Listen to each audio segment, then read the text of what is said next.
mbokku téléspectatrices yu Jama TV yu saxoo di ñu seetaan muy góor ak jigéen mag ak ndaw fu si waay mën a nekk am ci ñun kóolute di ñu taaxirlu waxtu bu ne nu ko raw lañ amee cofeel pas-pas ak yéen a ngir dégtal leen lépp lu leen soxal waxtu ba jot na yéen a ngi ci seen émission bu mag bile di les échos du moment ñu koy amal alxames bu jot ci waxtu bile maanaam 20h jàpp 21h ñuy waxtaanee lépp loo xam ne moo jëm ci wàllum actualité nationale même aussi international tey nag ñu am mbégte bu baax a baax à travers les échos du moment dalal fi koo xamante ne gannaaw ingénieur entrepreneur en bâtiment bi mu doon tamit day yëngatu ci wàllu politique nga xamante ne ñoom seen genre c'est purement intéressant pour ñu leen di dalal ci plateau bi pur que sont des intellectuels pur que sont des citoyens du pays war nañ am seen xalaat wax ko ci dëkk bi mais comme ni ñu koy waxee maanaam xalaat bu ne peut-être na base sur des racines fondées na base wu sur des arguments fondés ba tax na tey ñu am mbégte bu baax a baax di leen di dalal di tamit daloox suñu gan bi nga xamante ne mooy Abdoulaye Ndiaye nekk un jeune boo xamante ne vraiment mu ngi bay waaram ci politique bi ak ci entrepreneuriat bi tey ñu ngi lay jox sa wàccuwaay lan ngay ndiroog mbokku téléspectateur yu lay seetaan à travers Jama TV. salaamaaleykum wa rahmatulah mbokku téléspectateurs yi ñu ngi leen di nuyu di leen ziar di nuyu sénégalais yëpp góor ak jigéen mag ak ndaw. mais di nuyu kilifa diine yëpp. boo limee mën ngaa bañ a matal. waaye ñuy maasal di nuyu kilifa diine yëpp ak jàngu bi yëpp. di nuyu waa Jama TV. di nuyu tamit émission bi nga xam ne émission bu am solo di les échos du moment. ngeen xam ne da ngeen ci feeñal ñi nga xam ne. yaakaar nañ ne ay ndaw lañ ay nit la ñuy toog ci Sénégal te développement Sénégal rek moo leen ñor. mu daal di am bu baax solo li nga xamante ne mooy une brève présentation de notre invité de ce jour de cette soirée mooy ki nga xamante ne mooy Abdoulaye Ndiaye comme ni leen ko waxee mais du ñu sori ci wax bi dañuy daal di xuus rek comme dañu am un peu de retardement daal di xuus ci li nga xamante ne moom mooy actualité gën a ñeel gën a fës tamit ci bile semaine tey dañuy njëkkee li nga xamante ne mooy dugg subitement rek ci sport parce que dañu nekk dans une actualité boo xamante ne c'est purement sportif parce que quelques semaines ñu dugg ci mondial bi ban état daam nga gisee engouement bi nan nga gisee ni l'organisation c'est parfaitement fait ou boo amoon benn lecture préliminaire laataa ñoo daal di dugg ci biir question yi. xam nga dañuy sant yàlla. bi ñu qualifié coupe du monde. yàlla dimbali ñu qualifié ci war a préparer une campagne mondiale. muy campagne boo xam ne dañ ci bëgg a dem def ci résultat. parce que mënuñu am une équipe championnat d'Afrique. te am problème mu gabu. finaliste mondial ou demi-finaliste. loolu waxuma sax Sénégal. mais bu ñu yeggulee fenn fii. football africain la ñuy néewal doole. parce que mënuñu am ay champion d'Afrique. suñ demee coupe mondiale. di toog ay premier tour. wala ñuy toog quart de finale. kon su fekkee état génne na ay moyens. pour ñu mën ko gungee. équipe bi pour mu mën a dem ci ay compétition te mu leew ñu ne li fekk ñu mooy yooyu ñu jël ci gafaka réew mi def ko ci lenn rek mooy mën a tax mooy yooyu dellusiwaat ci gafaka réew mi mooy minimum équipe bi dem demi-finale kon jàpp naa ne tey bu fekkente ne changé nañ ministre des sports tegaat beneen équipe bu bees li ñuy bëgg mooy état mettre les moyens def na ko mais nag ñiñ ko jox ñu justifier xaalis bi teg ko ci lu jaaw yoon te jëm ci li nga xam ne askan wi ma ko parce que alalu askan bi lañ jël jox ko équipe nationale mais bëgg ko jël xaalis bi invité ci seen i copains invité ci seen i xarit dépenser beaucoup d'argent te fi mu war a dem dëgg-dëgg demu fa loolu tamit ñu ngi ciy lancé appel ministre bi moytu ko bu baax ak président fédération sénégalaise de football avec les staff. ok tey bi nga xamante ne Sénégal dañ daal di jël ndam li ci CAN bi nga gis le président de la République avait fait un défi très remarquable mooy à travers ñëpp toog mu ne santuma leen leneen lu dul na ngeen dem même bu dee sax quart de finale loolu incapacité bu équipe nationale bi la wala ñàkk am dayoo li ñuy wax ne jamais au plus grand jamais équipe africaine mën na daal di jël li nga xamante ne mooy champion si wàllu maanaam jël coupe du monde daal est-ce que loolu da di loo xamante ne c'est des actes bu mu posé pour wane ne incapacité la wala peut-être gis nga ne équipe bi il peut défier maanaam li nga xamante ne maanaam moom la ñuy xaar si ñoom. c'est que man su ma xoolee équipe nationale. ñoo am deuxième joueur mondial. Sadio Mané. mooy deuxième ballon d'or mondial. kon jàpp naa ne. su ñu amee un équipe champion d'africaine. c'est même équipe bi joueur am nekk. deuxième meilleur joueur mondial. kon jàpp naa ne suñu yéene ci coupe du monde. war na weesu. yam quart de finale. dëgg la jàpp naa ne nag amuñu. temps de jeu bu doy parce que bëri na suñu joueurs yoo xam ne. ci club yi ñu nekk ñu dañuy jouer 90 minutes du mat. effectivement jàpp naa ne demandé woon nañu am ay match entraînement yu bëri pour mën a def loolu. mais gab. quart de finale ci coupe du monde su fekkee da nga ko sasee say jours. manque d'ambition la. ok parce que man dama gëm ne un champion d'Afrique. war na mën a dépasser sax ba yegg ci les derniers carrés d'as les 4 demi-finalistes minimum. un équipe champion d'Afrique war na mën a dem ba yegg foofu. ok incha allah am na solo bu baax a baax li ñuy wax ne maanaam lépp lu jëm ci. coupe du monde bi équipe moo koy def gannaaw bi nga xamante ne y a des leaders yoo xamante ne c'est des leaders incontournables tey boo demee Sadio Mané bi nga xamante ne dafa doon yaakaar ci équipe nationale maanaam ci club bu bees bu mu signé di fa football mu amagum lu toll ni ñetti bii loo xamante ne ndaw naax ndawul est-ce que loolu tamit du détourner maanaam les jeunes pour ñu ne ki nga xamante ne moom dafa doon yaakaar ci équipe bi gisaguñ mu def extraordinaire est-ce que loolu mënul indi des impacts si koo xamante ne dañ ko def yaakaar ci équipe bi. xam nga Sadio boo gisee mu am jafe-jafe au niveau de Bayern. footballu Liverpool ak footballu Bayern du benn. ça ne marche pas ensemble quoi bokkul ñu ni ñuy footballé. passé na temps bu yàgg ak. Liverpool. ba nga xam ne joueurs yi. même bu ñu yoree bal bi suñu gëstoo sax xam nañ Sadio fan lay taxaw. ba mu demee Bayern maîtriser guñ Sadio en 100%. mais mu ngi boo xoolee bi mu commencé football ak léegi mu ngi def progression parce que Sadio. une joueur de haute la. am na xam-xam am na capacité te dafa am gëm-gëm. am gëm-gëm bi mu am moo ko yóbbu mu yegg fi mu yegg ba nekk deuxième. ballon d'or mondial. kon jàpp naa ne bu fekkee continuer nañ balaa saison bi di jeex. Sadio Mané bi ñu doon trouvé Liverpool. c'est le même Sadio Mané la ñuy trouvé ci Ligue des champions bi ak championnat Angleterre. ak championnat Allemagne. te jàpp naa ne.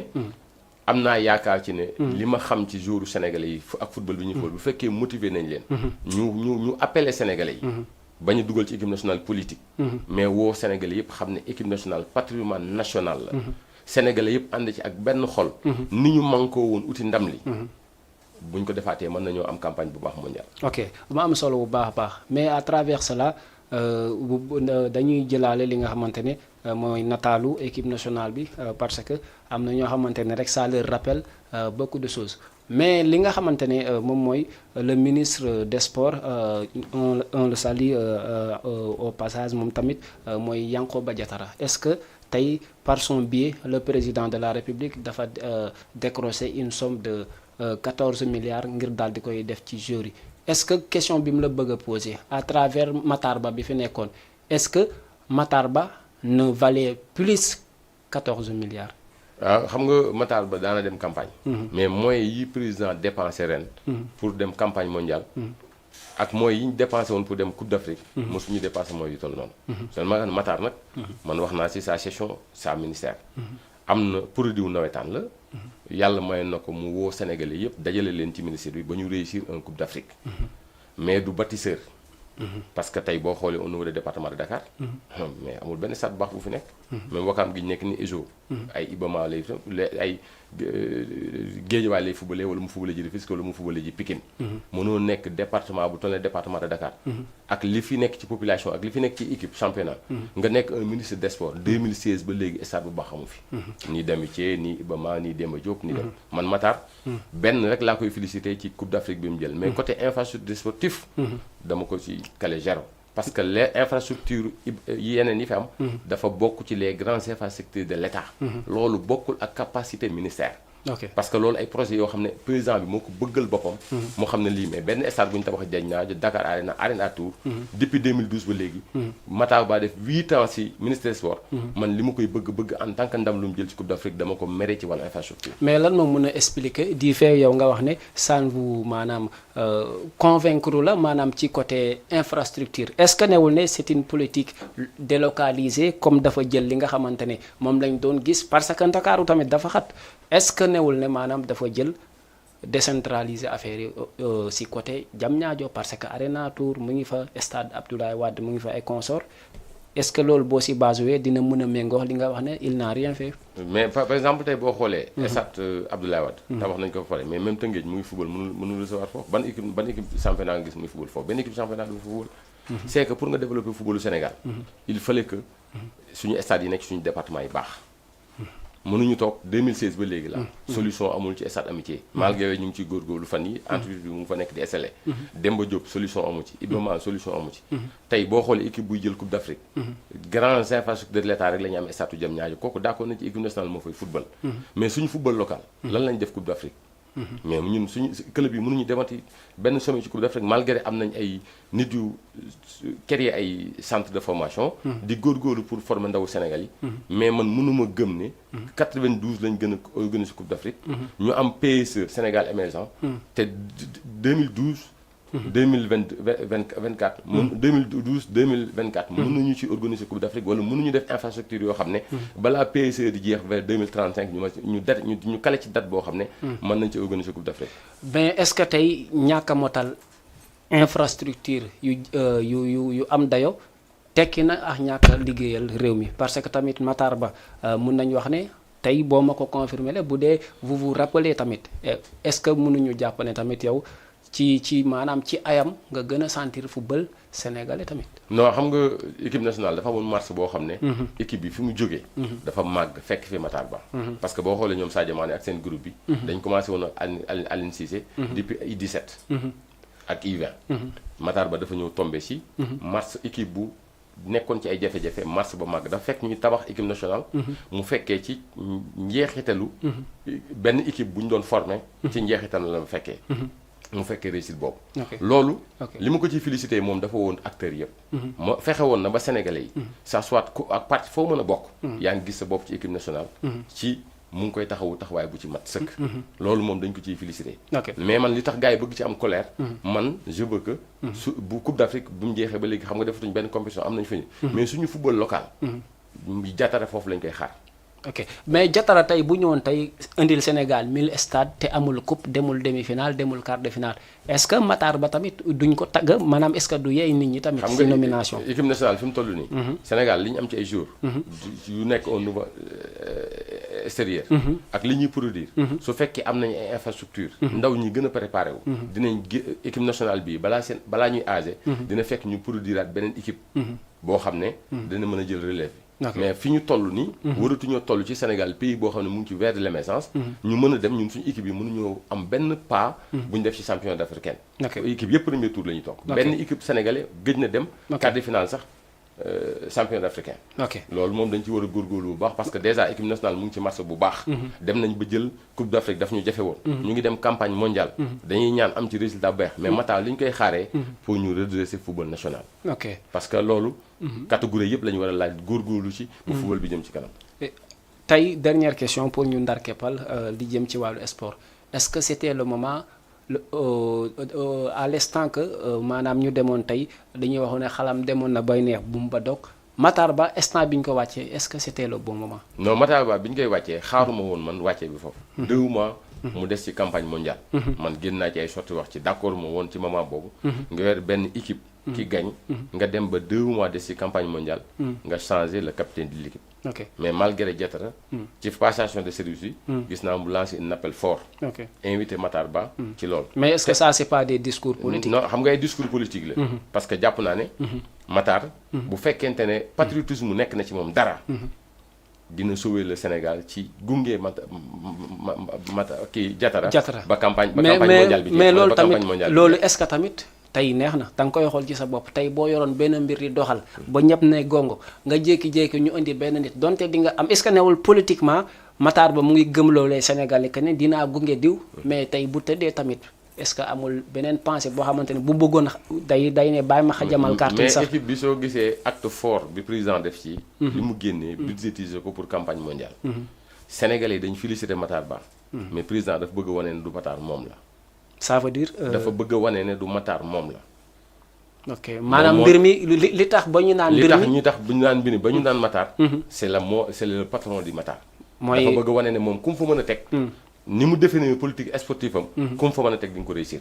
ok léegi kon est-ce que on peut en déduire que maanaam tey Sénégal bu demoon coupe du monde yàlla bu am daal di lajj premier responsable c'est le président. premier moom la. ok parce que buñ Sénégalais yi duñ ko pardonner jamais. 2 mois campagne mondiale. nga am une ministre des sports qui fait des grands résultats coupe d'Afrique. war a dem mondial. nga changé ko 2 mois avant la campagne mondiale. loolu moom Sénégalais yi duñ ko pardonner président. Ok. peut-être xëy na gis na nag am na benn sympathie. nit ñi wax nañ passation de service bi gis nga li ci am. président dafa mujjee wàññeeku nag pour wane ne moom la. ok parce que nit ñi. waxuñu président. li mu def ci football bi. ak li mu ci góorgóorlu. mais Matar rek lañ doon wax. ok te Matar ministre président Macky Sall la. ok ça veut dire que. war nañoo mën a gëm ne même bu fa Matar jógee. ki fa tegoon Matar. bu fa tegaatee keneen su métaatee même travail bi mu defoon ak ñooñu. parce que équipe nationale bi mu dem mondial bi mu dem coupe d'Afrique. président da ci tegoon bëtam te teggu ci loxoom. ok mu daal di am solo bu baax a baax Cheikh fidèle téléspectateur de la télévision Diama TV yéen a ngi ci seen émission bi lay di les échos du moment seen gan di Abdoulaye Ndiaye nekk koo xamante ne entrepreneur en bâtiment la mais tamit nekk politicien boo xamante ne mu ngi bokk ci mouvance ci pouvoir bi aussi tey tamit ñu am mbégte di leen di présenter gan boobu noonu moom la ñuy faram-fàcceel ak émission bi mu siy wax xalaatam ak nan la gisee tolluwaayu réew mi ci wàllum actualité boo leen bëggee woote mun ngeen tenter numéro boobu di follow sur 78 116 82 38 tey dañuy daal di dugg ci beneen loo xamante ne sax c'est au niveau local muy tey boo leen ma ko mënee lancer rek mooy l'inondation bi amoon fii nii à Ouakam mu doon loo xamante ne da ngay gis ay gaal maanaam di si détourné maanaam di dugg ci biir loo xamante ni sax parce que lépp lu TikTok dem ba am cër rek xamal ne maanaam c'est une information de taille parce que loolu c'est très grave tey li ma lay njëkk a laaj tey fu Abdoulaye Ndiaye di yeewoo. man si def dina lay yow. waaw effectivement question baa ngi ñëw fu Abdoulaye Ndiaye di yeewoo fu Victor di yeewoo. c'est bien. fu Binta Gueye di yeewoo. c'est bien. fu comment dirais-je la femme là Astou Ngom. Astou Ngom cité avion la yeew.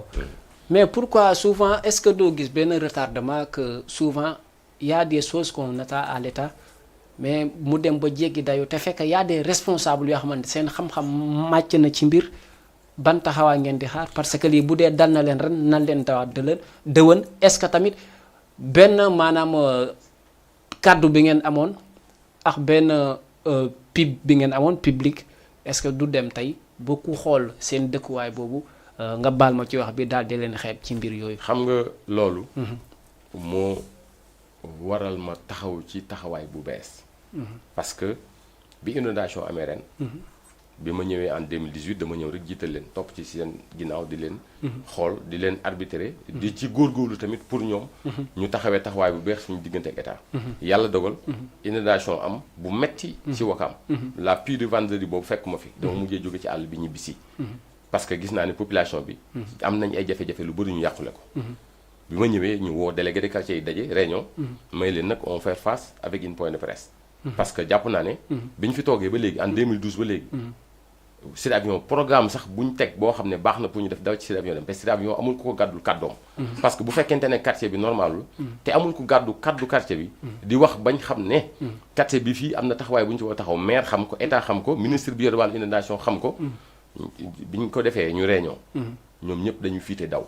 parce que xamul tax ñu daw. kan moo nekkoon leader bu kii defoon appel pour réunion bi.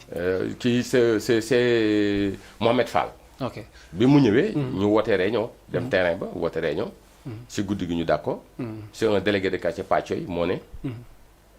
conférence de presse mënu la ñàkk. ñu toog waxtaan. bi ñu waxtaanee ñu ne ma ne leen ñu ne problème mu moyen moo am. je me dis nit bu jëfee jawul mu di ko def waaye jàpp naa ne. 90% laa génnee. pour point de presse bi am. bu dul sax 95% pour point de presse bi am. ok pour ne da ngay jël ci sa gafaka li nga moomal sa bopp di ko def ci askan bi. bi ñu demee ba ci guddi gi. ñoom ñu ne du ñu def point de presse parce que ñoom bëgguñu président Macky Sall di leen gis ñuy ñaxtul seenu askan. bi nga demee gis nga ne Ablaye Mbaye nga fa gis. Ahmed Sow. ak Pa Ahmed Diagne. te Pa Ahmed Diagne tardivement la ñëw. Ahmed Diagne ok tardivement la ñëw. ok ñu am pression ci guddi gi nitu maire bi tamit ne ñoom mënuñu fa dem. parce que seen maire mu ngi doog a falu defalagul dara waa Sud Avion ñoom am nañ kees sa taxaw fa di wax di jooytu.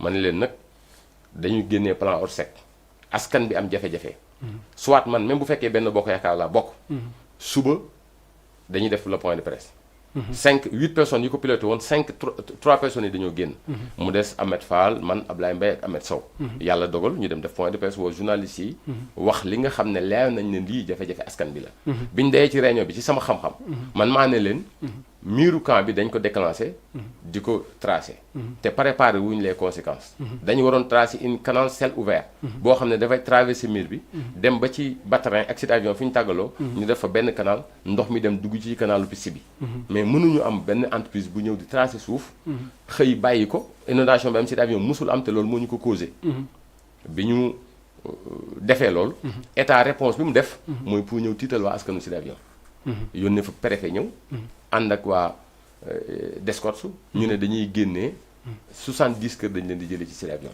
ay sinistré quoi. maanaam du sax ay sin dañ ne dañoo jege aéroport man mënuma concevoir yaa ngi dagg aéroport bi lotissé ko joxe ko daggaat lotissé joxe waat nga ne yow site avion ña fa nekk da nga fay jëlee 70 kër delloo leen ci biir piste bi ñu def parce que booba ma ne leen ñii jeu la ñuy def parce que jàpp nañ ne yéen a ngi wax parce que da ngeen am jafe-jafe état da leen a bëgg a tiital pour ngeen noppi parce que bu ma nee leen dama leen fiy jëlee yéen da ngeen di continuer noppi ko ñoo xam ne yooyu ay jeu la mais man comme am naa sensu lu ma nekk rek dañ naan il est véridique parce que li mu gëm lay wax jàpp naa ne inondation site avion dinañ ci jóg dinañ ci taxaw parce que ñu ngi taxawal collectif des habitants de site avion bi ñu ñëwee Adetoka amoon na récépissé ñu jël Pa Saare Thiam ak Pàcco yi jiital leen ci ñu bëgg nag continuer réformer Adetoka jeune ak Adetoka femme continuer wéyal xeex bi bind nañ gouverneur préfet président ak maire Aziz Gueye ak ëpp autorité étatique yi nekk fii bind nañ leen pour ñu taxaw ci problème mu site avion yamale wuñ ko ci problème mu inondation bi kese mais y a rien à site avion ni d'école publique ni marché ni rien du tout site avion dara amu fa lan moo mën a tax ñeenti maire xes nañ bu aw maanaam ci biir dëkk bi maanaam ci commune Ouakam mais à tout moment da ngay remarquer ne site avion souvent lan mooy wone ak lan moo mën a expliquer du tout buñ buggee oote benn terrain d'entente parce que lu jëm ci mbëndum site avion dafa yàgg récemment sax temps ñuy gën a nekk ay booy da ngay gis maanaam tey nit bu defoon benn jéye maanaam na ma yàlla baal am sax ab doom maanaam bëgg ko def neneen da ngay gis côté yooyu dafa bëri woon parce que inondation bu ñëwee foos yi ak consort bu kii da siy dugg indi ay beneen xarkanam lan moo tax tey autorités yi dañuy am benn fuite de responsabilité pour bañ ko toog waxtaanee ko mbir mi lan lay doon maanaam wax nga léegi maanaam pour boo génnee sa autorité bu la gisee ne diw mu ngi ñaxtu ca koñom est-ce que tamit newul côté daw finance et consort est-ce que loolu bokk xam nga dafa bu fekkente ne da ngay def politique te amoo métier amoo foo jàpp doo véridique parce que li ngay wax da nga ciy suur loo cay am site avion dañu fa ñëw ak taxawaay bu bees parce que ñi ñu dénkoon li ñu leen dénkoon mandat bi ñu leen joxoon doxale wuñ ko ni ñu ko doon doxale soo gisee site avion am candidat dem ci élection am 1200 voix ci Sénégal géppam daj xamal ne ci quartier bu am 13000 électoral nga dëkk fa di ko tiitaroo ki gagné maire bi am 5000 et quelques yow nga am ngay yewoo ci quartier bu am 13000 électoral mënoo nekk maire Ouakam y'a problème kon quartier bi nga nekkuñu sa ginnaaw Ouakam tout nga am ci 1200 voix kon dafa am liggéey boo xam dafa des parce que dañoo xeexalul askan bi sooy dem bay xeexal askan bi nag yow mi koy xeexal sax jafe-jafe nga ci mujj am parce que man je me suis opposé que ne li ma teg ci kanam mooy inondation site avion àndoon nañ ci ak Adetoka am na maire yi fa nekkoon dem union ba dem di amoon ay partenaires mais malgré le cas maire yi fi nekkoon liggéeyal askan bi taxu leen a jóg ay tali karo yoo doon am site avion mairie de Dakar d'accordoon na le maire bi fi nekkoon participer à 20% muy sable maire de Dakar participer à 80% ñu defar fa ay tali karo comme ça site avion dafa pante ñu bëri dañuy wax ne site avion zone inondable la bu miiru camp bi miiru piste bi jógee foofu site avion quartier bu pante la soo ko defaloon ay tali karo sax bu fekkee ndox mi déversé woon day daw dugg ci biir piste bi mais boo defarul canal piste bi raccordé ko ci ndox mi su ñëwee dafay desaat parce que site avion dafa wàccee ci montagne rouge def descente ba dem ci biir piste bi loolu nag liggéeyoon nañ ci ak ay techniciens yu nekk biir site avion ne il faut ñu am une canal ciel ouvert bu traversé camp bi li ñuy tracé noonu jaar Batrin toppaat miiru piste bi dem jàppi jiwaat raccordé ci canalu aéroport bi comme ça cet avion bu fekkee amaguñu sax assainissement pour l'instant li ñu mën a am ndox mi doon taxaw bay dellu si waat sës ci miir bi dellu si ci kër yi ndox moom dina mën a topp canal boobu pour mën a dem dugg ji dem déverser wu géej comme ça ndox mi di wàcc Aziz am na benn pas bu ndaw bu mu ci defoon parce que génne woon na une budget lu toll ci 3 millions joxoon ko ñu gasoon ay techniciens yi fa nekk ñu gas ay tuyaux ba nga xam ne terrain bi temps bi fa ndox mi doon nekkatu fa ndox mu toll noonu loolu tamit ñu ciy jaajëfal waa AJCA ñoom Ahmed Fall ak xale yi nga xam ne ñoo nekk ci biir quartier bi di taxawu quartier bi ok mais pour une dernière question gisoon na tamit il est temps maanaam ñoom ci seen je ne dirais pas benn fondation wala mu doon benn don wala mu doon loo xam ne c'est des faits sociaux yoo xamante ne pour yéen ñi nga xamante ne yéen la yàlla def foofu kilifa ngeen mën a jóg chaque individu chaque personne boo xamante ne yàlla def na la yaa ngi ci biir muy nga xam yaa ngi extérieur dëkk cité avion muy nga xam da nga am ndombal tànk ci état bi nekk extérieur ngeen def des participations personnelles yoo xamante ne doo leen ci xaarati benn politicien pour résoudre solution boobu parce que il est temps tamit ndax yàgg na. xam nga man problème inondation cité avion dama leen posé ne il fallait que ñu waxtaan ak askan bi yëpp. def ay programme waa cité avion ci seen bopp. mais CA est-ce que ñoom ñu ngi lay déglu ci parce que su ma gisee argument yi ngay joxe. non CA xam nga ban problème laa fa am.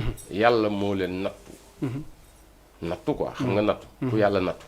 dama ne la problème yi ñu fa am. un équipe de football sax da ngay ñëw di ci def sa xaalis. dirigeant yorul ñaari dërëm di ci mer parce que da ngay jëf. dañ dem ne dañuy def point de presse nga génnee li ñu war a defaree point de presse bi jox ko. am na ñoo xam ne ñu ngi ci koñ bi yoruñu ñaari dërëm dañoo mer. parce que ñun dañu fay nekkoon di politique depuis démb yoruñu dara Ablaye Ndiaye dafa ñëw boole ñaar. bu waa quartier bi jot amee soxla mu ñëw taxaw. bu jëf jotee mu làmb ci keesam def ci. ok mais gis nga ne jeunes yi ñu ngi gis loolu. jeunes yi ñoom ñu ngi koy gis approché ma. bi ma ñëwee. tey par exemple tey bi mu demee final. Wakaam ci boppam la zone moo ne amul benn responsable bu mos a def li Ablaye Ndiaye def. je me suis acheté 300 billets. pour jox ko. la population bi nekk ci quartier bi jox ko ku ñuy wax Baye Serigne. ne ko jëlal 8 car. nga joxal ma délégué de quartier bu nekk nga yóbbu fa 30 billets. ak benn car. ndax xale yu ndaw yi nga xam ne amuñu lu ñu demee stade. ñu mën leen permettre ñu dem stade. jëlaat 50 billets ne ko demal nga yóbbu ko stade boo demee xale boo gis muy ran ci naaj bi.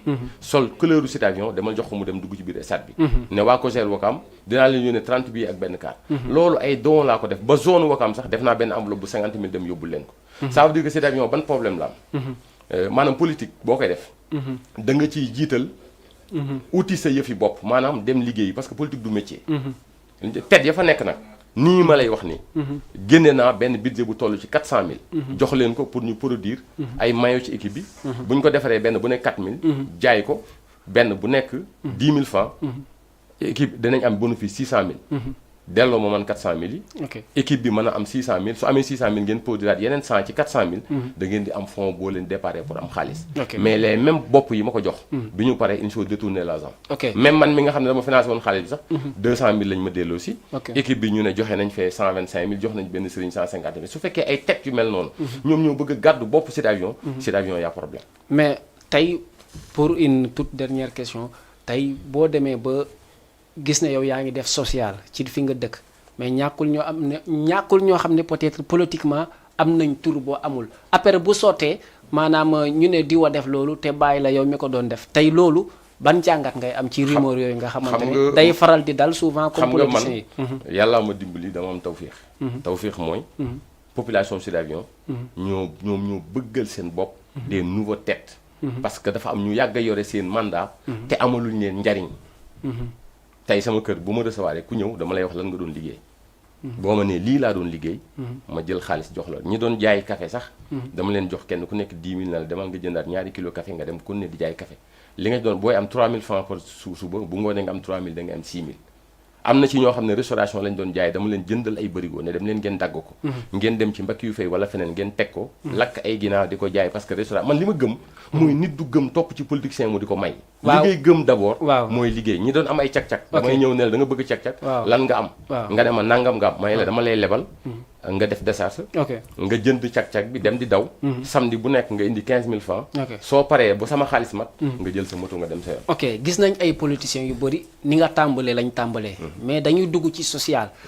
parce que tamit buñ duggee ci social ba nga xamante ne am nañ tur bi miirloo nañ xale yi maanaam képp boo waxatul Ablaye Ndiaye waxoo dara peut-être si biir Cité Avion mais boo demee bañ jox la bopp tamit nga wone beneen xar kanam tamit mais est-ce que loolu yaa ngi koy sóor tamit ci sa aventure. non man ci sama aventurier bi may def. dafa am ay mag yu ne ci biir Cité Avion ñu ngi seetaan télé bi maa ngi nuyu Imam Diaw la passage ak ñi sama papa nekk loon ci biir jumaa ji. xam nañ ne yaru naa yarin boo xam ne. Cité Avion laa teg ci sama kanam. parce que yàlla dimbali na ma monté ma créé samay société di fa am teraanga. mais li ma mënul concevoir ñu jox mandat. ay nit yoo xam ne. seen affaire crypto personnel la ñuy jiital ci kanam wala ay poste de nomination. parce que fañ war a waxalee Cité Avion bu ñu fa eggee. duñ fa wax inondation Cité Avion duñ fa wax Cité Avion amul école duñ wax ay problème Cité Avion xam nga lan lañ fay wax. président nommé ma. ok mais balaa ñu lay nommé. day fekk quartier bi nga nekk. ñu jëf fa loo xam ne quartier baa ngi sa ginnaaw. bu président xamee ne bu élection jotee. Cité Avion y a 13000 électorales. 13000 électorales yëpp ils ñoo voté ko pour yow. dinañ xam ne yow mi yaa ngi liggéeyal askan bi. mais bu fekkente ne yow askan bi nga nekk jariñoo leen dara. ci aller dans le couloir du président de la République Macky Sall nga ne ko nommé ma. su demee tapé téléphone am gis les résultats électoraux yi am Cité Avion xam ne la population Cité Avion ñu ngi souffert. te gisuñu ci sa taxawaay. bu boobaa président day xam ne lii dem te problème boobu yemul Cité Avion kese Ouakam en général. saa yu ñu président recevoir yi danaan yéen waa Ouakam bu leen recevoir ñoom. mënuma leen a defal dara. parce que yéen jubóowu leen ci seen biir. bi ma déggee ne président day joxe 1 milliard ci Dakar. di ko jox Marseille. man maa taal sa moto ñëw fii fekk fi délégué Ibrahima Sy. dem jël Baye Ndongo. ne leen defal leen ma marché bi une bureau de 50 bureau ak 50 membres. ngeen indil ma seen i carte d'identité. ñëw fii ci Ibrahima Sy wax ko ñu defar ñaari projet ma dem déposé ko ASCODEM. ñu bëgg leen jox def leen marché B foofu laa toog bañ ko bañ def leen marché A waa Baye Mbaye président ASCODEM mu ngi may dégg. ci la Ouakam ñaari marché yi bénéfice benn bu nekk 10 millions. keroog bi leen président di recevoir 3 jours avant les élections. man ma ànd ak ñoom ba biir pale ñu recevoir leen. te loolu bi ñu indi 20 millions yooyu mënoon naa dem bi Saxara Iyane bi ñëw. ma photo ko mbaa ma woo journaliste yi. mais tey jii bu ma la ko waxul fii kenn du ko xam demal nga laaj Ibrahima Sy bu marché salañ. wala nga dem ci marché bële nga laaj Baye Ndongo Yum. maa fi nekk sama oto di dawal gudd ba ñëw. ba régler leen bañ jot financement bi xaw ma sax ñu ko jox. parce que loolu intéressé ma dama bëgg fu ñuy séddalee dara ci Ndakaar ñu jot ci. Cité Avion Ouakam dafa fees suuf amatul. war nañoo mën a jëm di gëstu ji. suuf yi ñuy joxe ci àll bi suñu rakk yi fi nekk. fan lañ leen mën a utalaat ay terre. yoo xam ne kuy fortaatu ndànk-ndànk. mën na am fu muy dem di fay payable balaa muy màgg bay njaboot. fekk mu mën a am fu mën a dëkkali boppam. ok tey gannaaw bi nga xamante ne pour nga defar faw nga yàq est-ce que tey vous êtes prêt yéen ñi nga xam ne ay autorité ngeen pour defar rek inondation maanaam inondation bu Cité Avion est-ce que pare ngeen découvrir risque pour dem sax ba perte terrain bi parce que travaux moom peut-être yéen da ngeen dinaan defaral leen mais xamoo leen travaux nan lay dikkee pour résoudre li nga xamante ne mooy problème bi totalement. xam nga ñun problème Cité Avion. dafa am ay acteurs yoo xam ne. ñu ngi ci biir quartier bi. déjà xam nañ dëgg rek yan grands axes. lañ war a jaar ak raccordement yi fan lay jaar. mais yéen a ngi sóor terrain bi. ñu ngi sóor terrain bi c'est que li ñu mënul li ñu teg ci suñu kanam. d'abord mooy état mënul ne. Cité Avion amul y a rien.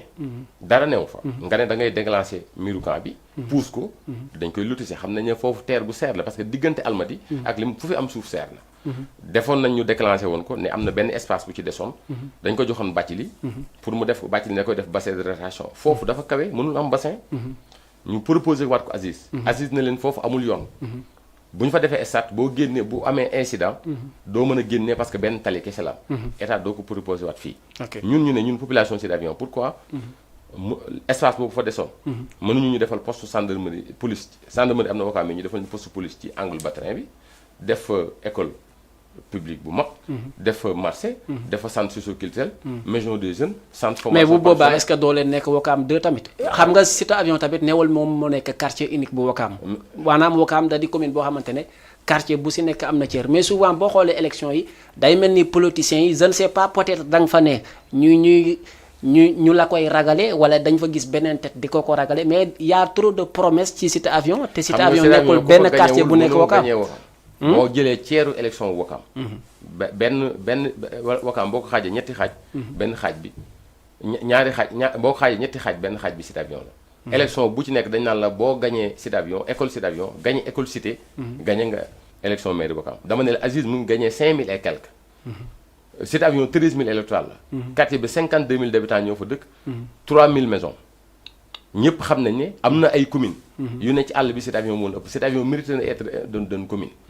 mais est-ce que yéen a ngi sóor yeneen quartiers yi tamit. non ñun ñu ngi sóor yeneen quartiers yi mais xam nga tamit yeneen quartiers yi dañuy xool li par exemple tey boo ñëwee biir Wakaam ni ñu ko daggee boo ñëwee waa Touba Wakaam am nañ chance école Camp ñoom la gën a jege boo ñëwee Touba Wakaam boo génnaatee beneen côté bi école 6 mu ngi foofu boo demaatee ne école Mbaye Diop ak yeneen école yi mu ngi foofu mais quartier Sud Avion laa la wax kenn ku ne booy joxe dépense da nga ciy boole waale paasu kalando pour mu dem marché Wakaam loolu dafa war a jeex bu fekkoonte ne dañu xëccoowaat beneen suuf mais neewuñu nañu jox fu ñu dëkk mais dafa am ñoo xam ne ñu ngi am seen i doom ñu doon jàng Sud Avion école yi sori na ko sori boo xam ne kenn du am sa doom bu am 6 ans nga war ko dugal école di ko yóbbu école Camp wala nga di ko yóbbu école 6 wala nga di ko yóbbu Technicité mu dem dimbali ñi néew doole nga xam ne dañ fa loué nga xam ne amatuñ doole bu ñu fayalee seen doom yi dañuy mujjee nga gis xale yu ndaw nga gis leen ci mbalit mi wala nga gis leen fenn parce que amatuñ fu ñu jàngee mais tey yow bu fekkente ne am nga sax moyen boo fayalee say doom mais il faut nga xeex bu njëkk Sud Avion ay bachelier nga fay gis ay boromi xam-xam ñu dem ba suñu doom yi ak suñu jarbaat yi bu ñu xëyitee seen yaay yi mënuñu leen dugal ci école yi parce que seen parents yi dañu war a daw dépense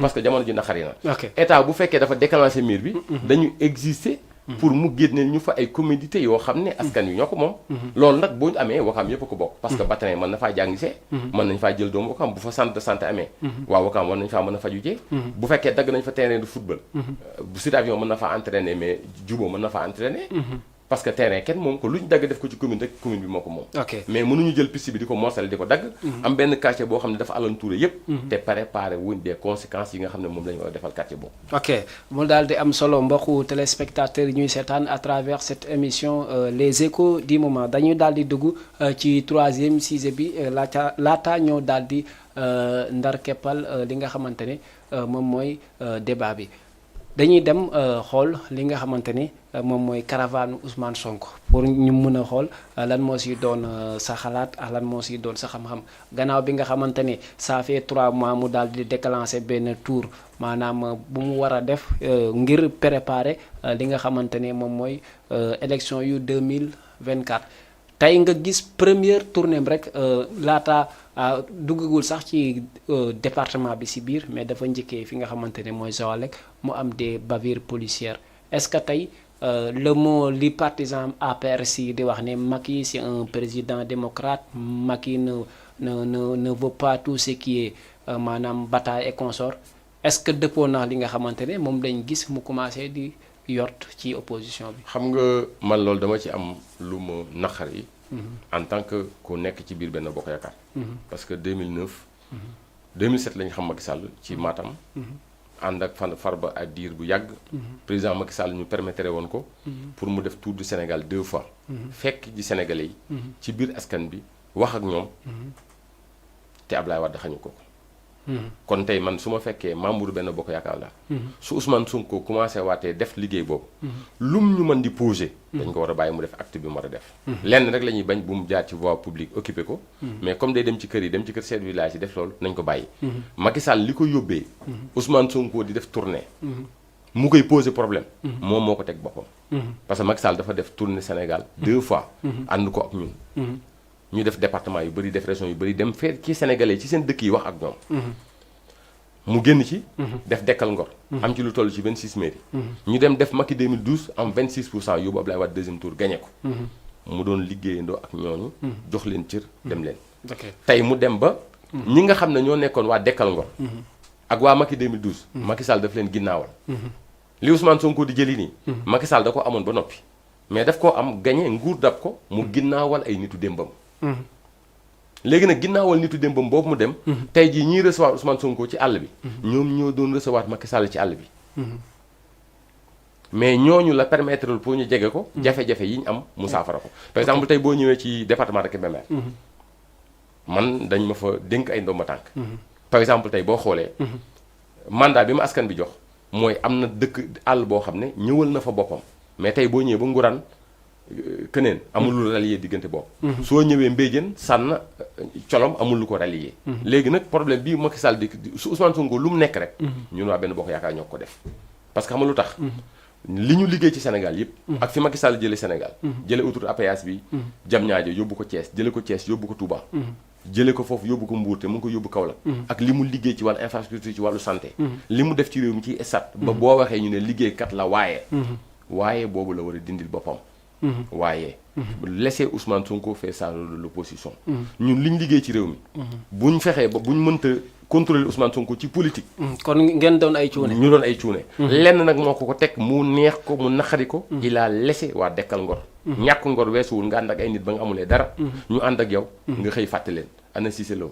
ana ñu bëri ñoo xam ne dañu àndoon ak Macky Sall ba muy. mais est-ce que ñooñu compétence yi taxoon ñuy ànd ak Macky est-ce que wéyee nañ ko ba Macky gis. loolu ba tey xam nga compétence yi gis nga nit ñi la téyel baasu politique ci àll bi. nekk sa diggante ak askan bi ci àll bi téye leen. même boo leen dénkul ay ndomba tànk. mais jox leen cër bi ñu war a moom. dee leen recevoir. deel wax ak ñoom. buñ doléance yeeg nga xam ne. askan wa fa nekkoon ba nga àndeek ñoom ci seen i biir bokk digoon nga leen ko. nga permettre leen ñu mën laa gis pour di la ko rappeler. ok mu daal di mais doléance yooyu fa amoon. ñooñu ñoo toogaat di xaar Ousmane Sonko. même ñoom bu ñu amee seen ngor bàyyiwuñ Macky Sall waaye population ba ñu àndaloon bàyyi na leen. ok certains disent que maanaam Macky Sall moom mooy chargé de communication bu Ousmane Sonko moom mooy directeur de campagne bu Ousmane Sonko wax jooju looy si dégg. man sama kàddu benn la ci boobu ba léegi dem naa ba ñoom waa Benno dañu ma ci mere woon. parce que dañ ne. mais dem nañ ba dellusiwaat ci région bi ma nekk. parce que li ma wax. mooy li Ousmane Sonko di uti tey. Macky da ko amoon. mais chargé de communication bu Ousmane Sonko tey par exemple tey Ousmane Sonko mu ngi dem def tournée. mais prépare la conséquence Maguette Sène mu nga fa. Mbour waaw mais bàyyi Ousmane Sonko mu def suuram. melal ne demul. mais loolu est-ce que du leen jural. dans tamit daf ñuy jural problème. parce que am tax mu ñu jural problème. li mu amoon. moom ci tournée am boobu. bi Ousmane Sonko doon def. ña mu téye woon ci àll boobu. wax ak ñoom. daf ci am ñoo xam ne pacte yem waxoon ak ñoom defu ko. kan defu ko. président le président. waaw. parce que jàpp naa ne am na y a des grandes infrastructures. mais àll bi nga xam ne ay baykat lañ. tey boo xoolee. ay ñetti kilo gerte ak genn wàll. nga jox ko benn baykat bu nekk ci àll bi lan la ci war a mën a bay pour am na sa àll bi xam nga lan lañ soxla. mais Mbour n'est-ce pas les élections passées le parti au pouvoir ñoo ko gañ. parti au pouvoir moo ko gañe. léegi lan moo mën a firnde nga wax ne maanaam peut-être deful li mu warloo woon ak ñoom. te bu ñëwee élection tamit daal di baax. xam nga monde rural bi tey dañoo wax ne grande capitale yi fa la Macky ëpp lu mu investir. te boo xoolee monde rural bi. ñoom ñooy voté pour moom. par exemple tey boo demee ci àll bi. man dem naa ci zone Fouta bi 120 kilomètres ci biir àll bi. da ngay gis pël yi ne ci biir àll bi defal nañ leen ay forages. ñoom ñu am seeni nag. ñu di fa naan. waaye am nañ problème ay piste de production am na. mais matul fépp. mais lii problème moom dëgg-dëgg. dafa amoon ñoo xam ne dafa doon téyante ak ñoom. waxanteeg ñoom. pouvoir daf ko. ay coordinateur départemental am. yi mu tegoon. au lieu que ñu wàccati ci base bi di téyel Macky Sall base am. ñu dem ba lese Maguette Sène am na fulla ak fayda bi Ousmane Sonko defee tournée ba pare. moom bàyyi na université. taalaati otom. dem toppa tànki Ousmane Sonko waxtaanaat ak ay nitam. tibb tànk daal tibb tànk. waaye nag bu Ousmane Sonko am na zone yoo xam ne bu fa demee. bu gars yi dellu see duñu dem parce que boo demee ci élection. si 46 départements Sénégal. nga perdre 10 départements. mooy élection législative. nga dem élection député. perdre 16 départements. amoon 125 députés am 82 députés. war ngaa toogaat xool sa bopp. Ousmane Sonko day def rôle opposition. mais man jàpp naa ne li ñu liggéey ci Sénégal. suñu mënta terminer. PSE vers 2035. ñun benn bokk yaakaar ay cuune lañ. ok parce que li ñu liggéey ci politique. li président def ci infrastructure.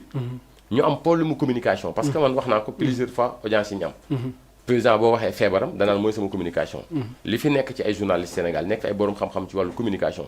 su fekkente ne nekk nga ci réew mi. te sa problème communication baax. kon yaa ngi nommé ci wàllu communication ñoo xam ne amuñu expérience ci communication. ok parce que réew mi li fi nekk ci. ok maison de presse. li fi yeewoo ci ay journalistes ak ay borom xam-xam ci wàllu communication.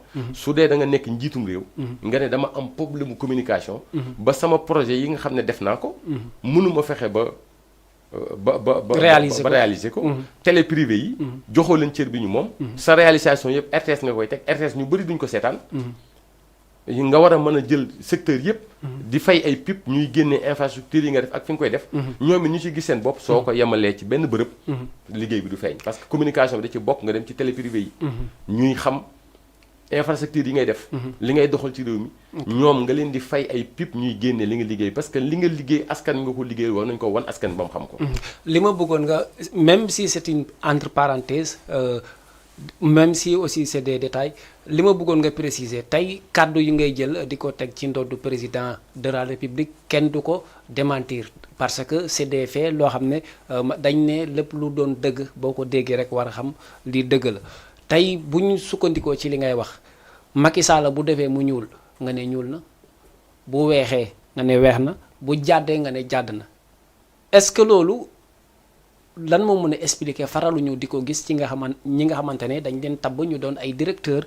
wala ñu tablee ñu doon ay ministre est-ce que yow donte xeebaluma la cër bi nga am ci Macky Sall est-ce que nekkul maanaam si échelon fi nga tollagum maanaam ci moom tey boo demoon boo yor benn benn ndombal tànk si moom tamit est-ce que doo dabaat sama gars yi nga xamante ne amatuñu droit ci plateau wala déceler les points noirs de Macky Sall. xam nga dama laa wax fii junj sànq ne la politique. pour nga mën a moom sa kàddu. da ngay am sa wërsëgu bopp. maanaam nga dépendre ci sa bopp yow. ndax wax bu fekkente ne am nga loo ciy xaar.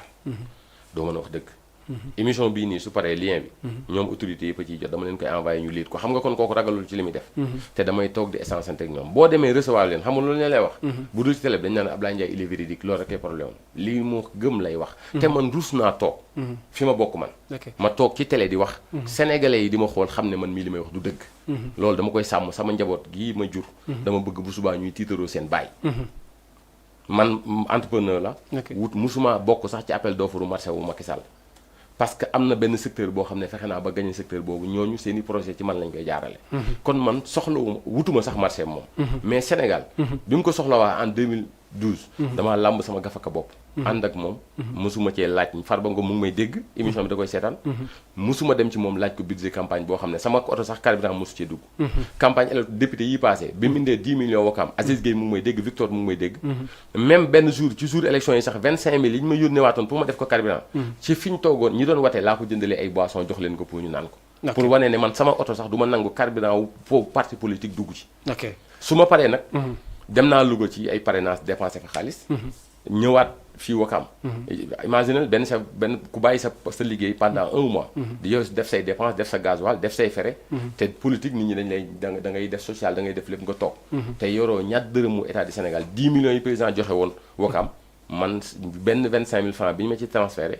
ñëw Victor mu may dégg ñëpp a ngi may dégg.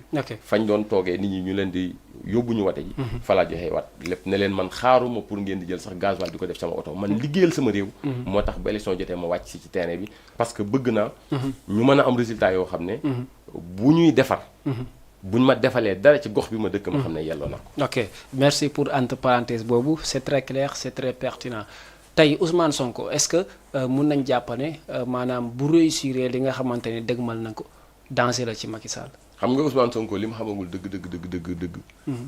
mooy jàmbaar la mu ngi def politique mais xam nga lan la xamagul Sénégal. ak électoral du Sénégal. Ousmane Sonko jour bi moo ko gisee rek mu laaj cagnotte 500 millions pour dem campagne. laa ne kii jàmbaar la jaar na inspecteur des impôts. mais mokkalagul politique gu Sénégal dëgg. comment. parce que benn. bu njëkk ci lim yemoon mu ngi doog a def salon politique bu baax. parce que bu njëkk ci lim yemoon mooy day yem cité góor gi taal téléphone am live. mbaa mu taal otoom. daw oto bi du lakk 1000 francs wala 1500 mu dem ci permanence am. dajale leen fa ñu toog waxtaan mu def benn vidéo. ñi amul internet duñ ko seetaan. ñi seen connexion baaxul duñ ko seetaan. léegi mënoon soxla 17 millions de sénégalais. nga ne da nga leen di convaincre ci sa téléphone. il doit d'aller. comme ni Macky Sall ñafe woon dem seeti sénégalais yi. dem ci àll bi paan sonn dugg ci biir àll bi. ñun dugg nañ ci ay. àll mais n'est-ce pas mu ngi ci actuellement xam nga mu ngi ci. mais jalon bi waa këram dañ ma daan wax sax may leen bëggoo leen réew mi soo leen bëggee réew mi da ngeen di dem seeti ci sénégalais yi. mais da nga xeeb jëfin bi. moom lañ ko defee élection la xamagul xam nga boo demee ci élection yoo xam ne Sénégal yaa. waaw tontul sama question bi d'abord maanaam da nga xeeb jëfin bi ou pas. ni mu doon doxee. maanaam actuellement nii li mu teg. waaw loolu danger la pour ñun. comme waaw ok. loolu laa bëgg bu dee lu bëri di nga bëgg. sénégalais ya nga xam ne dañoo àndoon ñun ba ñu def suñu tournée économique. 80% yi ñun dañ leen a sàggane. léegi nag Ousmane Sonko bu fa demaatee. daf leen fay fekk. yaakaar bañ amoon ci Macky Sall te mu tas. dañuy amaat yaakaar bu toll noonu ci Ousmane Sonko. mais est-ce que tas yaakaar bi Macky Sall def sénégalais yi est-ce que mënees nañ koo dabe. xam nga Macky Sall man du ma ne. maanaam problème mu base politique la am léegi. maanaam pour mu téye. xam nga ku jóge ci 125 députés ñëw ci 82 députés. perte 10 départements perte 16 départements. xam nga ne mais moom bu amee problème base politique ñamu tabb la parce que tey du ci moom parce que souvent ci say argument damay dégg maanaam ngay wax ne maanaam ñi mu tabboon peut-être ñoo dem ba si biir lasewu ci seen base politique sanction du question. mais moom boo xoolee ci raison parfaitement ci élection yi ñu bi mu jógee génn. ci élection locale yi lan la njëkk def dafa woote waat jël 150 personnes. ne dama leen di yónni ci département yi ngeen dem jubóoleel ma nit ñi. effectivement. xam nga loolu la njëkk a def acte. mooy maanaam yaa ngi yor parti politique mais mënoo maîtriser. sa parti politique. parce que dem nga ba. amatoo jotu sa parti dëgg donte réew lañ la dénk. mais am na benn tiers boo xam ne war nga koo jëlee ci sa bopp pour concentrer wu ko ci sa parti.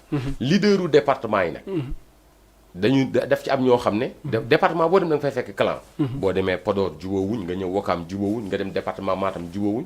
nga dem département Kanel Momadou Talla ak Daouda Dia duñ laale. nga ñëw département Matam. Malick Sall. ak kee duñu laale nga dem département Podor Cheikh Omar Anne ak Abdoulaye Daouda Diallo duñu laale. nga dem. comme ni mu nekkee Linguère ñoom fekk Biram Samba Faye Ndiobène Ka Matar Ba nga dem fee Biram Faye ak Matar Ba. yow bu fekkee da nga nekk njiitum réew yore parti politique boo xam ne. ci 3 ans nga ko def benn mouvement taxawal dem ci élection. yore lu toll ni pouvoir te mënoo recadrer say nit ba boole leen ñu nekk benn. ba lu bëri ñàkk nga ko par exemple tey Wakaam boo boolee li Victor amoon ak li Bathily am daanaka boo ko boolee. dañ doon gagné Aziz. te moom am na problème pour recadrer. nitam yooyu. léegi nag loolu kan mooy principal responsable. parce que amatul ay réunion départementale tegatoo ni parce que nit ku nekk dañ koy jox cëram. gis na nit même bu amul leen doom ba tàng te ay mbokkam topp ci ginnaaw. jëlal cëram jox ko wate leen sanction. moo gën a yomb. Wakaam nan ngay xaaree Macky Sall.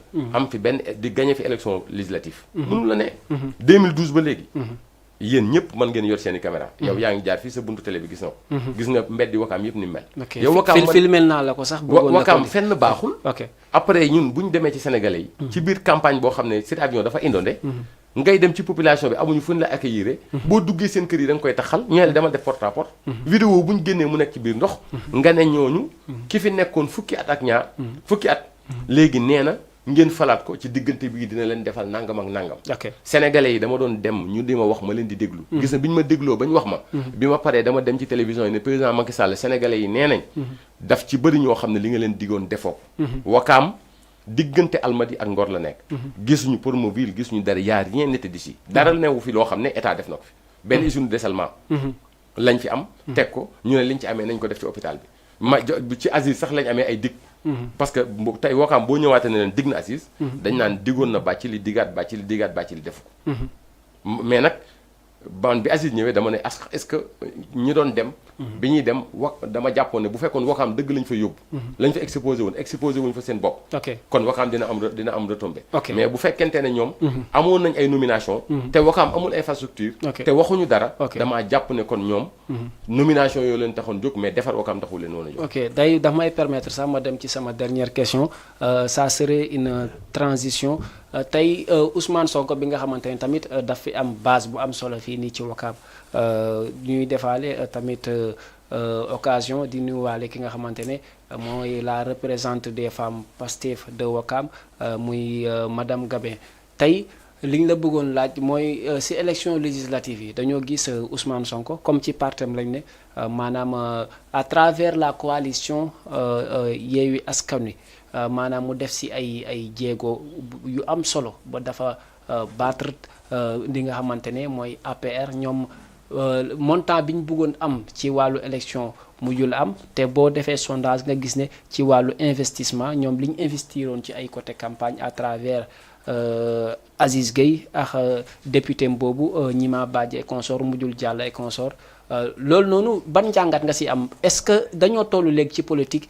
kii investir mooy ñàkk jëriñu ki toog di xoole après moom mooy ñëw jëriñoo. xam nga campagne électorale législative bi. mënoo am une coalition benn bokk yaakaar Wakaam. mënoo boole Aziz Gueye ak Bathily waxtaan bañ bokk benn campagne. léegi loolu lan moo tax warul mën a ne. non dama ne état bi. bu fekkee gouvernement bi. moom Bathily. Macky Sall mënul boole Aziz Gueye. ak Bathily. loolu xanaa ñoom gëmuñu APR benn loolu Aziz dafa ñëw ci une coalition. dem.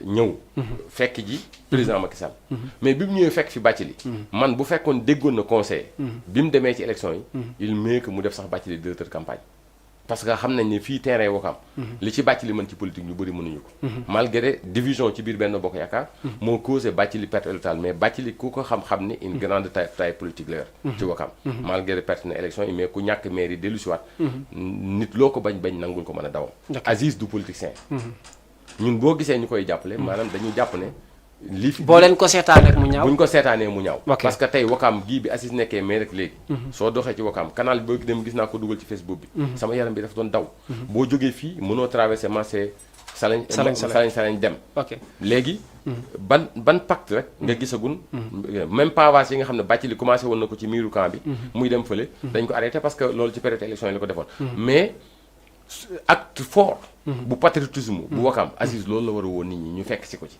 parce que Ouakam y a beaucoup de DG yu fi nekk ay borom xam-xam mais woo leen ñu jàpp ci defar Ouakam parce que Ouakam jàpp naa ne yi ku fi ne rek am nga lu la naqari ok parce que dëkk boo xam ne amul benn yoon boo mën a jaar nii de place publique nii de rien de tout monument de l'Renaissance moo fi nekk defe naa ne fi mu nekk nii tolluñu ci xëccoo xam nga ci lan la toll fekk ji Aziz Gueye ba mu bañal ñu jàppale ko ci liggéey bi ba mu nangu ko te ñu jéem a jàppale ndaw Ouakam yi parce que liñ fi dañ ci war a góorgóorlu quand même Ouakam wax dëgg yàlla ku fi dëkk ku ne am nga lu la naqari dëkk la boo xam ne ku fi dëkk ku ne am Macky Sall defal nañu jumaa Ouakam def na ci baax na usine de dessalement bi baax na mais infrastructure Ouakam mais PIBC Promoville ak yenn fi nekk mais ñun dañu war a am infrastructure Ouakam amatul benn route bu baax benn biir dëkk bi yëpp amatul benn route bu baax nii tali karo nii rien de tout demal banlieue mais ça c'est une histoire de longue date peut-être dafa tombé Aziz mais non dafa non du ci Aziz du ci Aziz man dama ne la ki fi nekkoon maire en tant que Samba Bathily Diallo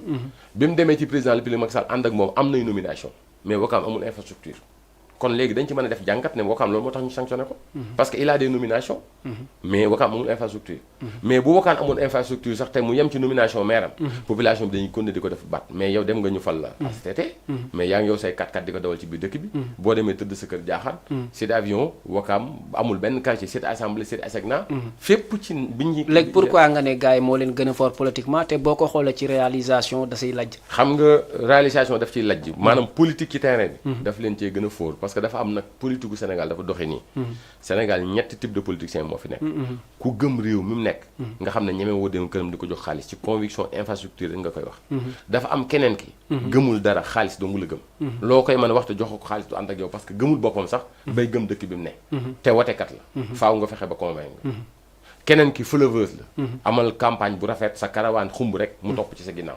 ñett ñooñu ñoo fi nekk Bathily même bu perdee ki nga xam ne gëm na dëkk bi mu xaajoo ko ba pare parce que am na ñu ko ci gëmoon yaakaar ne mën naa defar Bathily amoon nay moyen pour mën a jël ki ne ci digg bi nga xam ne xaalis kese la gëm ok ñett léegi nag fexe woon na xam nga ne ci digg bi xaalis mais demoon na ba Aziz bi mu ñëwee avec EJO ak projet yi mu amoon ci terrain bi ba ko defar Ouakam sonn Aziz nekkoon yaakaar boo xam ne du politicien sénégalais Ouakam yaakaaroon ko ñun ñëpp dañu yaakaar ne mais est-ce que parce que dama gis la majeure partie ñi may invité à tout moment c'est le même mot la ñuy utiliser du politicien te ngeen doon ay cadre ngeen doon ñoo xamante ne réew mi fii nii commune bi dañ leen soxla te dañoo gis ne souvent yéen engouement bi je ne dirais pas sanction la ci Bathily wala da ngeen yàkkamti woon mu jóge fi mais souvent da ngeen di jox engouement jeunes yi que ne jàppaleen ci Aziz te da ngeen siy teg ne du politicien est-ce que boo leen demee ba ëllëg réew mi maanaam dëkk bi am nu mu maanaam wenge est-ce que yéen doo leen si ay responsable xam nga Aziz dafa teg acte fort dafa dem jubóog président lu mu defaral Ouakam ma jàppale la mais acte fort am na lu mu jot a juróom non acte fort boobu noonu am na ñu ko si mere waxal ne dafa gé acte fort si sa gisin mais am na ñoo xam ne dañ ko si mere ban erreur la def nee naa bi mu demee am na lu mu jural Ouakam parce que am nañ chance suñu jumaay ju mag yi ñuy defal ci dëkk bi Ouakam président participé ci bu baax ñu am hôpital bi ñu amoon ci Ouakam ñu ne dañ koy toj tabaxaat ko ñu ne attribué nañu suuf lu toll ci 2 hectares 50 une hauteur de 8 milliards et nangam te mën nañ am lettre de garantie ci moom bu ñu amee partenaire mu tabax ko xam nga acte foofu la mais Aziz li la tax nga xam ne du politicien dafa juum Aziz bi muy dem di uyu ji président wóolu woon am audience boo xam ne day dajeel candidat yi mu bokkaloon nekk maire sa base politique bi nga àndal falu sooy dem ci président lu mu gàtt-gàtt tànnal quartier bu nekk coordinateur ba nga fa àndaloon nga jël ci benn personne wala 5 président ba ñun audience publique man audience ma fa mujjee yóbbu 400 personnes lañ léegi boo demee toog ñooña la ngay wax ñu di ko dégg. mais rocceeku guddi dem ñëw naan lii la ma. foofu la defee erreur. ok kon manque de conseil manque de considération bi mu def ay nitam. moo tax ñoom it ñu fayu ci moom. ok parce que man gis naa nit ñoo xam ne la mais loolu. ñàkk conseil politique moo tax mu def ko. parce que président terewu la. nga indi fa ay nit. mais yow tànnee ko audience publique laa am. damay tànn. population bi ma àndaloon pour falu ci mairie Ouakam. am naa ay conseil municipal. am naa ay délégué ay coordinateur ci quartier yi ma nekkoon. dinaa tànn équipe boo xam ne su ma toogee. salle de banque day fekk ne dinaa fa indi lu mu toll lu mat yi booba mënoon na woon notable Ouakam yi. ay jaraaf. ak ñëpp. bu ñuy dem. mënoon na jël temps. ñu définir plan de développement bu Ouakam. xool li jëm ci wàllu infrastructure li jëm ci wàllu sport. li jëm ci wàllu santé. nga xam ne bu ñu demee au lieu que ñu dem yóbbu ci président ay wax.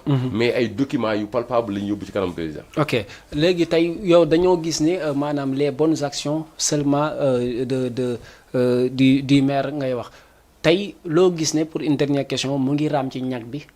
te bu si teelu te jóg loolu mooy tax ñu foloon ko te dinañ ko foole. lii ma gis nii mu commencé di ko liggéey moom. mu mel ne ci xalaat la toll. parce que gisuguma action bu mu defagul.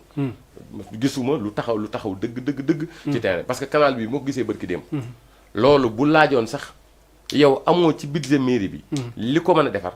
jar na nga woo say patriotes yi àndoon ak yow. ne leen kaa leen ñu dem nettoyer ji. canal Ouakam. par exemple tey Ousmane Sonko mi dem Ziguinchor ànd ak ay nit dem nettoyer ji Ziguinchor. Aziz mënoon naa jàppee boppam doomu Ouakam bu bëgg Ouakam. mu bañ a jàppee waa Ouakam. ay politiciens. indi boppam ci képp kuy patriote Ouakam kaay leen ñu ànd defar Ouakam. mën nañoo organiser ay journée set setal mais Ouakam ni mu mel nii jaaduwul. canalisation yi di débouché ay borom xam-xam ñu ngi fi. mais moom moo war a woote appel. kaay leen ku ci am xalaat ñu xalaat nan la ñuy defaree dëkk bi balaa état di ci. di ci ñëw. balaa état di ñëw tey Ouakam yow mën naa defar. am na cité yoo xam ne boo ko bëggoon a assainir. yàlla xam na ne soo ko budgétiser defar projet bi sax. population bi moom kër yi. mën nañ ko defaral seen bopp. soo ko bëggee defar ay tali karo. boo ko waxtaanee ak population bi teg ko ci projet bu leer. population mën nañ ko financer seen bopp. ndax jàpp naa ne. am na quartier yoo xam ne dañoo jàpp ne ay baadoolu fa dëkk. mais këru 15 millions 20 millions. ba 50 millions. baadoolu du ko jënd. ok bu daal di am solo mbokku téléspectateurs yi dañuy daal di dugg ci suñu dernière tour de table suñu dernier élément boobu nga xamante ne ça concerne au promoteur ki nga xamante ne on peut dire promoteur politicien ki nga xamante ne moom moo nekk Gaston Mbengue moom ci semaine yii nii rek dañoo gis mbiicoo mbaaloo moom wax ki nga xamante ne moom mooy ki nga xamante ne mooy Malick Gakou tey li taxoon ñu indi la ko comme nga def ci sa njàngat ak sa analyse mooy dañoo gis une négligence de trop ci côté Macky Sall. dafa yomb am ñoo xamante ne bu ñu waxee gémmiñ dar maanaam loxo daal di dar gémmiñ tey mun naa la limal ku mel ni peut-être sa xarit la peut-être parce que Farba Ngom dañu wax ne dafa défendre Macky Sall sax ba bu waxee wax jiyee peut-être mu ngi seetaan émission bi mais loolu waxu sénégalais la dafa farax moom boobu waxee wax jee ki nga xamante ne mooy Gaston Mbengue peut-être far na Macky Sall bu waxee wax jee da ngay gis ñoo xamante ne comme l'autre là Tampi et consort Fatoumata Ndiaye da ngay gis dañoo ànd ak Macky ba une exagération de ñaar ñu bokkul Gaston Mbengue ak Farba Ngom dafa mel na nga ne yàlla. non waaw da ngay bàyyi ma argumenté pour nga mën a am question bi. parce que même si il a défié même si moom ki nga xamante ne mooy Farba Ngom ñu ngi saluer monsieur Ndour au passage monsieur Ndour le petit frère le grand frère de Youssou Ndour di wax ne maanaam moom Farba Ngom peut-être c'est un gars typique de Macky Sall koo xamante ne mënul dem te bàyyil Macky mënul dem bàyyi ko loolu daf ko assumer. c'est un bon politicien boo xamante ne am na lu mu indil Macky ci liggéeyam. quant à ki nga xamante ne mooy le promoteur Gaston moom il a assumé que ànduma ak Macky mais dama koy jàppale. loolu tamit ñun peut-être en tant que des visionnaires que nous semblons être ñun dañoo jàpp ne loolu mënut a ne parce que nit boo demee ba ne àndandaax moom ànduma ak moom dama koy jàppale loolu mooy ndax géej bi am na ndox. xam nga Gaston Mbengue man maa ngi moom ñoo bokk dëkk Louga. ndax man Ouakam fii laa juddoo fii laa defee lépp mais sama originaire maam. Louga la. Gaston Mbengue bu fekkonte ne am na dara ci loo xam ne. am na crédibilité Sénégal. day fexe ba Farba Ngom ni mu def Agnam. moom mu fexe ba Louga mel noonu. mais man lu mu mënta concevoir. un promoteur de lamb. yor ay business am. nga bëgg utiliser appareil état génn di wax ci nom d'état n'importe quoi loolu président bi Macky Sall moo war a régler loolu. parce que Ousmane Sonko tey mu ngi jéem di góorgóorlu dara. ci fa mu dëkk. Malick Gakou mu ngi jéem a góorgóorlu dara ci Guédiawaye. Gaston Mbengue mas ngaa gis ak ay action Gaston Mbengue ci Louga rek. yoo mën a teg donc Gaston li dal Macky ko dal. maanaam boo xarabee Gaston rek xarabal Macky. non da nga déglu ma wax la rek. waaw ok Gaston. da nga ma mais da nga ma laaj question malgré invité da nga ma laaj ay question nit yu bokkul laa la wax. dama ne la tey damay ñëw ci ñeneen ñi. waaw ñeneen ñi nga tudd. waaw damay ñëw loo xam ne. da nga ma ne Gaston lan la def Louga loolu laa bëggoon répondre. non Gaston Mbengue dama ne xam nga tey li mu def Malick Gakou. loolu nit. am na jamono joo xam ne Malick Gakou bokk na ci ñi gënoon a dimbali milieu lamb. ah surtout. Gaston Mbengue dem fa mu di ko dimbali ba xawetoo dem si parce que Gaston du ànd ak ko yorul dara. léegi nag ndimbal boobu ko Malick Gakou demoon dimbali muy metti mu di ko jafe-jafe malgré Malick Gakou bu fekkente ne mu ngi si opposition sax. sa diggante ak sa xarit. daa am loo ci war a desal. mais Malick Gakou defar parti politique am déclaré candidature am. ngay fréquenté Macky Sall di fréquenté. Malick Gakou ñemee génn toog ci télé ne yow Malick Gakou Macky Sall lay liggéeyal. mais est-ce que xam nga bu fekkee am na ci preuve man bu dee xaritoo gi muy wax dëgg la ci diggante ak Malick Gakou su xamaloon loolu Malick Gakou sax warut a génn ci milieu public bi di ko wax parce que dafa dem ba suñu réew dafa yàqu confiance amatul ci diggante nit ak nit ki nga xam ne da ngay essence ak moom. mais est-ce que c'est pas de bonne guerre parce que Ousmane Sonko génnoon na fi ne ay ñoom Aar Sénégal ay ñoom l'autre parti là bu Pape Djibril Fall les serviteurs mu ne ñooñu ñëpp dañuy liggéeyal li nga xamante ne moom mooy Macky Sall. xam nga waxu est-ce que nekkul daf ko def donte nag njuumte la mais est-ce que bu demee ba mën na nan la rejoindre est-ce que du doon loo xamante ne c'est des. waxu Gaston Mbengue boobu. Gaston waxu ko une manière gratuite. parce que Macky gis nañ ne Malick Gakou génn lancé candidature am. ci Yewwi Askan Wi. ñoom négocier nañ ci ak 23 partis. pour ñu fekk ji Malick Gakou. période bi ñuy déclaré loolu ci presse bi. si nga dégg sorti Gaston Mbengue jàpp naa ne. man mënumaa gëm ci politique. luy tax. sama xaritu démb. bu ma mënee waxtaan ak moom ci biir nekk du ma ko yàqal dara ci yoonam. tey li Gaston Mbengue def Malick Gakou. bi ñu ko defee Bougane Gueye Dany jéem na ko raxas ba mu set mënut a sonn. Madické Niang bi ñu ko defee. li muy yoroon ci alal yëpp campagne wër fu nekk Sénégal jéem na ko raxas ba sonn mënu ko set. Malick Gakou li ko Gaston Mbengue taxal ni amul sax. link bu mu ko mën a raxasee. parce que xaritam dëgg moo génn wax ci moom. lu ñuy wax ci biir néegu biiram. ok loolu man jàpp naa ne dafa poignardé Malick Gakou. mais aussi tamit xam nga politique la comme ni ñu koy waxee politique du diine donte nag mënoo génne politique ci biir diine mais certains politiciens comme vous dañuy wax ne politique di diine te politique c'est le cimetière des amitiés maanaam souvent dañuy gis nga évoqué maanaam. Amitié bi nekk ci seen diggante est-ce que ce moment sii nii nga xamante ne maanaam di fee maanaam ki nga xamante ne moom mooy Malick Gakou ñu accusé ko que ne day liggéeyal Macky Sall est-ce que loolu tamit si c'était bu doon loo xam ne lu am na tamit est-ce que ça ne serait pas bon. du côté de xam nga Malick Gakou. man damaa defee ne bu ko Macky Sall rendee fii. ci ginnaaw. moom warul la wàññeekuwaat sax. di xalaat di liggéeyal Macky Sall ku ñu yore mairie Guédiawaye nga xam ne base locale mooy mairie. ñu nax la ba yóbbu la ville. jël rakam joxe foofu. maanaam Malick Gakou dama toog sax ne maturul ci politique moom génn na def sortie direct. regretté lu ko tax a quitté mairie ville de Guédiawaye. kon jàpp naa ne mu ngi nekkoon ci politique waaye maturul. bi mu ci jógee ba léegi. mu ngi koy dàq. mais mënu koo dab. mais da nga wax Gaston Mbengue. ci ay sorteem. wax Farba Ngom. ci ay soteem Farba Ngom bi ñu ànd ak Macky Sall. en 2009. war a dem élection. caution wu Macky Sall. bi ñu àndee dem Congo. Farba ànd ak Macky Sall dem Congo Brazzaville Afrique centrale. 83 millions lañu fa jëlee. boobu Macky Sall ay jasneeram sax bariwul ay cuub lay sol. ba muy metti laa wax. ba muy metti Macky Sall dina ci àll bi def tournée Sénégal dem ba ciy dëkk panne carburant du mën a dem. waaw fu mu jaaxlee. léegi sama question mooy bi mu neexee lan la ko Macky def. dama ne bi mu jaaxlee. Farba Ngom rek lay gis. bi ñu soxlawee xaalis. boo xam ne dinañ ko mën a accompagner suñu coordinateur communal. c'est 152 communes yi 45 départements 14 régions yi. Farba Ngom moo dem seeti ñi nga xam ne am nañ daraja. te jàpp nañ ne mën nañoo jàppale Macky Sall pour mu jot ci pouvoir bi. ñu mën a fexe ba. ñu am moyens yoo xam ne. dinañ mën a financer suñu coordinateur communal yi suñu coordinateur départemental yi suñu coordinateur régional yi. ma wax la d'ailleurs sax. élection wu député yi topp ci. élection présidentielle 2012. Macky Sall génne na oto yi fii ci buntu kër Cheikh Béthio Thioune. ñu war a jël oto yi dem ci département yépp oto yi nekk nañ fi 8h ci suba.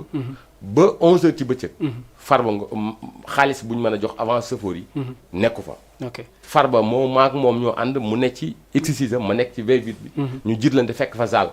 ki koy luyee Macky oto yi ñu ne ko lan moo la téye fii mu ne avance lañ jotagul. foofu lañ tourné ànd ak moom dem Almadi. ñu jox ko avance. 80 millions. 10 millions carburant. yëkkati waat. 10 millions jox ko ne nañ ko defal per diem jour yi. loolu nag. ba muy dama lay wax rek. léegi ba mu neexee li ko Macky Sall defal. mooy bi Farba nekkee maire. man fa la ma fekk. ñu def Agnam émergent. defar projet bi mu nekk 16 milliards. 15 milliards. centre de santé bu Agnam ci la bokk. mooy boo demee Agnam am na centre de santé référence bu ñu tabax ak 4 milliards. loolu ku toog ci télé yi gis nga ko. loolu benn la bu ko Macky Sall ci réelé. ñu defar centre formation professionnelle. xam nga centre formation professionnelle département bu nekk bëgg nga ko. loolu def ñu defar fa ay centre socio culturel. tey boo demee ci dëkk ba lampadaire ma nga fa. Macky Sall dimbalee na ko ci ñi nga xam ne ay ndaw lañ. ci biir zone Farba Ngom. ñu dugg ci gouvernement bi di liggéey ñu utal leen liggéey. Farba il a 600 d'emplois. diggante université port. LONASE ak secteur yooyu. bi ñu jógee ci agent mbalit mi. jàppale nañ ko ci lu toll ci ay 1000 personnes yoo xam ne dugal nañ leen ci. ASP yi bi ñu fa nekkee dem naa ba Agnam. ni ñu ko tànnee woon. Farba daf ne kër gu ne. nañu xool borom kër gi benn doomam ñu fexe ba dugal ko ci bërëbu liggéeyukaay mu mën a yor ay waajuram bañ nañ ko ba sax bu ñu la jëlee ndaw. sa parents yooyu jëloo ci ay responsabilité Farba day jël ñu limoncé la fa nga nekkoon mu laaj sa papa beneen doom dugal ko foofu. soo gisee zone am boobu kenn mënu ko gagné. ni mu organiser politique am. politiciens yu bëri xamuñu ko. mënoo dëkk ci maye. mais dafa fexe ba kër gu fa nekk rek. am na benn ndaw bu yeewoo ci kër gi. boo xam ne dafa am.